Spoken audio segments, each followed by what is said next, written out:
அன்பான நடுவர் அவர்களுக்கும் என் செல்ல நண்பர்களுக்கும் மற்றும் இங்குள்ள அனைவருக்கும் என் முத்தான முதற்கண் வணக்கத்தை தெரிவித்துக் கொண்டு எனக்கு அளிக்கப்பட்ட தலைப்பான உண்மை உயர் அறம் என்ற தலைப்பில் பேச வந்துள்ளேன். மனிதனிடம் இருக்க வேண்டிய மிக முக்கிய குணங்களில் ஒன்று உண்மை பேசுதல்.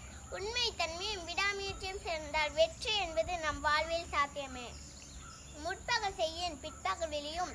எனவே நாம் உண்மையாக இருந்தால் உயர்வாக வாழலாம். நமது தேசத்தந்தையின் மகாத்மா வாய்மையின் வழி நின்றவர். நமது காமராஜர் மிகவும் நேர்மையான மனிதராக வாழ்ந்தவர். அதனால் தான் அவர்கள் இன்றும் போற்றப்படுகின்றனர்.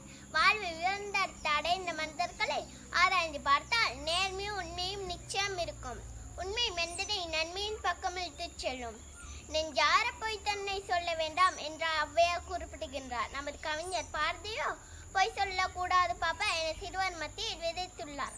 உண்மை நமக்கும் நம்மை சுற்றி இருக்கும் அனைவருக்கும் நன்மை அளிக்கும் நட்பண்பாகும். உண்மை பேசுபவர்களின் வாழ்க்கை மிகவும் வளம் பெறும். உண்மை பேசுபவர் எதற்கும் மஞ்ச தேவையில்லை. பொய் சொல்லும் ஒருவர் அதை மறைக்க பல பொய்களை சொல்ல வேண்டியிருக்கும். உண்மை பேசுவது கடினமாக தோன்றினாலும் அதுவே உயர்வான வாழ்க்கைக்கும் அமைதியான மனநிலைக்கும் வழிவகுக்கும். உண்மை பேசுவது சமூகத்தில் உயர்ந்த மரியாதை பெறுவார்கள். மேலும் சமூகத்தில் மற்றவர்கள் உங்களை நம்புவார்கள். இது நல்ல உறவுகளை வளர்க்கும். எனவே நாம் சிறுவர்களாகிய நாம் அனைவரும் சிறு வயதிலிருந்தே உண்மை அறம் என்பதை பின்பற்றி வாய்மையை வாழ்வாக கொண்டு வாழ்வோம் என கூறி விடை பெறுகின்றேன். நன்றி, வணக்கம்.